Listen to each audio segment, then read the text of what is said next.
उत्तर प्रदेश के रामपुर में एक बार फिर चुनावी माहौल बनने लगा है। स्वार विधानसभा सीट से विधायक रहे अब्दुल्ला आजम की सदस्यता समाप्त होते ही विधानसभा क्षेत्र में उपचुनाव की तैयारी शुरू हो गई है। साथ ही राजनीतिक दलों की अपनी अपनी दावेदारियां भी शुरू हो गई है।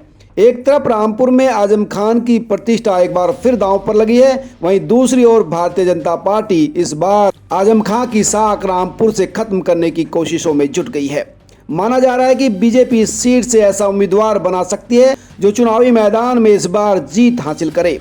यूपी चुनाव 2022 में स्वार विधानसभा सीट गठबंधन के तहत अपना दल को दी गई थी। ऐसे में अगर नवाब परिवार को इस सीट से दूर रखा गया तो स्वार सीट बीजेपी का सूखा नवाब नावेद मियां बढ़ा सकते हैं। हालांकि 27 साल पहले बीजेपी ने यहां जीत भी दर्ज की थी। दरअसल 2022 में अपना दल एस ने उत्तर प्रदेश में 2014 के बाद पहली बार अल्पसंख्यक उम्मीदवार को उतारा था। रामपुर के नवाब परिवार से जुड़े हैदर अली खान उर्फ हमजा अली को उम्मीदवार बनाया गया था। हमजा अली नवाब काजिम अली खान उर्फ नावेद मियां के बेटे हैं। हालांकि चुनावी मैदान में अब्दुल्ला आजम ने हमजा को 61,103 वोटों के बड़े अंतर से हरा दिया था। 2022 में अब्दुल्ला आजम को योगी लहर के बाद भी 1,26,162 वोट मिले थे। वहीं एनडीए समर्थित अपना दल उम्मीदवार हैदर अली खान को 65,059 वोट मिले थे। और दोस्तों, इसी से समझा जा सकता है कि स्वार में मुकाबला इस बार भी बहुत ही कांटे का होने वाला है। हालांकि स्वार से 27 साल पहले बीजेपी ने जीत हासिल की थी। वर्ष 1996 में विधानसभा चुनाव में शिव बहादुर सक्सेना ने यहां से फतह हासिल की थी।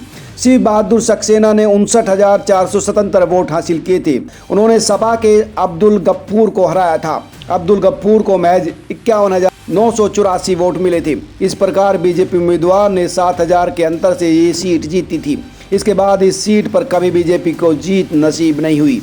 ऐसे में अब सभी की निगाहें नवेद मियां की ओर टिक गई हैं। दरअसल स्वार विधानसभा सीट नवेद मियां का कार्य रहा है। यहां से वे कांग्रेस उम्मीदवार के तौर पर जीत हासिल करते रहे थे। 2017 के विधानसभा चुनाव में पहली बार अब्दुल्ला आजम ने इस सीट से चुनाव लड़ा और जीता, और फिर 2019 में फर्जी प्रमाण पत्र मामले में उनकी विधायकी चली गई। मामला कोर्ट में खिंचता रहा। वर्ष 2022 के विधानसभा चुनाव में एक बार फिर अब्दुल्ला ने इस सीट पर कब्जा जमाया। इस बार उनके सामने नवेद मियां के बेटे हमजा थे। हमजा को हराकर अब आजम खान और नवेद मियां की अदावत को विस्तार दिया। आजम खान को जिले से उखाड़ फेंकने की तैयारी में जुटे हैं।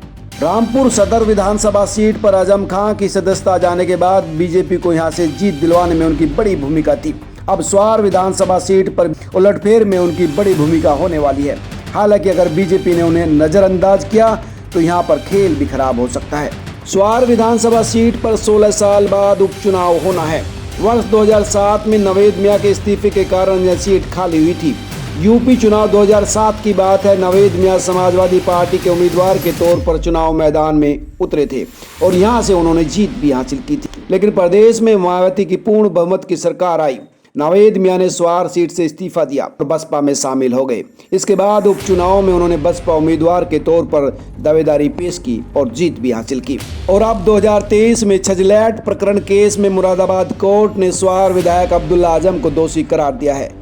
हालांकि स्वार विधानसभा सीट के लिए उपचुनाव की तारीखों का ऐलान अभी नहीं हुआ है, लेकिन माना जाता है कि निर्वाचन आयोग कर्नाटक विधानसभा चुनाव के दौरान ही स्वार विधानसभा सीट पर चुनाव करा सकती है। कर्नाटक विधानसभा का कार्यकाल मई में समाप्त हो रहा है। प्रदेश में मई अप्रैल में चुनाव कराए जा सकते हैं। हालांकि विधानसभा सीट के खाली होने के साथ ही राजनीतिक चर्चाओं का दौर शुरू हो गया है। रामपुर में जिस प्रकार से नवेद मियां बीजेपी उम्मीदवार के पक्ष में लोकसभा और विधानसभा चुनाव में खुलकर सामने आए थे, उसको लेकर कयासबाजी शुरू हो गई है। विधानसभा चुनाव जीतने के बाद इस्तीफा दे दिया था। लोकसभा उपचुनाव में बीजेपी के घनश्याम लोधी ने जीत दर्ज की। रामपुर लोकसभा और रामपुर सदर विधानसभा चुनाव में बीजेपी की जीत में नवेद मियां की बड़ी भूमिका थी। एक बड़े वोट बैंक को बीजेपी की ओर शिफ्ट करने में उन्होंने काफी मेहनत की। हालांकि अब्दुल्ला आजम की विधायकी खत्म होने के बाद उनकी विधायक निधि के इस्तेमाल पर भी रोक लगा दी गई है, जिसको लेकर विधायक की ओर से 2.5 करोड़ रुपए की विकास योजनाओं का प्रस्ताव तैयार करके भेजा गया था।